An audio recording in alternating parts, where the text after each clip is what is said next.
tornado warning came minutes after the storm, and some of those dealing with the aftermath, they want to know why tonight. And WCNC's Michelle Bowden joins us live from our mobile newsroom in Gastonia with what she found out. Michelle?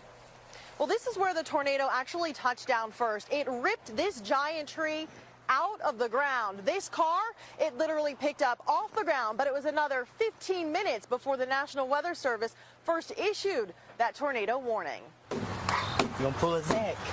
What's that? It came without warning, literally. The tornado came down through here. Just after 2 o'clock in the morning.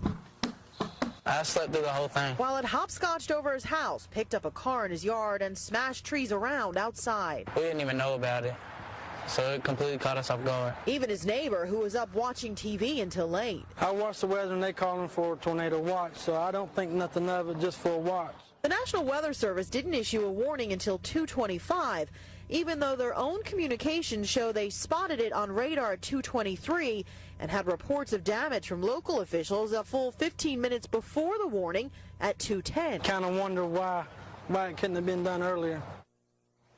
So it was actually 8:30 tonight when the National Weather Service confirmed that when the tornado struck, there was no warning issued. Now, we tried all day to get in touch with someone from the National Weather Service, and they never returned our calls. Reporting live now from our WCNC mobile newsroom in Gastonia, I'm Michelle Bowden. Now, this morning on Daybreak, Storm Team 8 meteorologist Kyle Underwood said from the damage he saw, he thought it was all caused by a tornado. And then this afternoon, the National Weather Service confirmed that, saying it was an EF1 twister with winds up to 110 miles an hour. So the big question, when that storm hit last night, there wasn't even a severe thunderstorm warning that had been issued for Kent County, let alone a tornado warning. No sirens. They never went off. That's right, taking many people off guard. This afternoon, 24-hour News 8's Henry Erb is getting answers about why. He's joining us live in Kentwood near 44th and Kalamazoo. Henry? In Kentwood, and the only warning that people here in this neighborhood had was the sound of the twister coming itself. Definitely snuck up on us. And when it did, 2 trees crushed Andrew Ruster's home. It was over in seconds. He says he'd been watching TV and knew there had been a severe thunderstorm warning earlier when the Weather Service feared hail in Ottawa County. But there was no official warning when the twister hit, except for the sound of destruction coming closer. I heard like a swirling noise, and then basically ran to the downstairs, the lower level, and then the tree came in right behind me on the steps. So why no warning? The National Weather Service says this was the kind of tornado that gives the radar no hint it's coming. It looked pretty much just like an ordinary thunderstorm. The main threat we were worried about was heavy rain. He calls it a spin-up tornado. Big storms start a couple miles up in the air and take their time working their way to the ground. So radar has time to see them, and the Weather Service has time to warn people.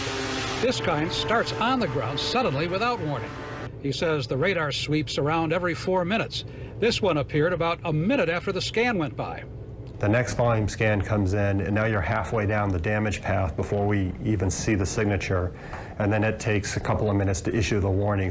This tornado was on the ground for 6 miles and just 10 minutes. And they saw evidence on the second scan, but it was already weakening.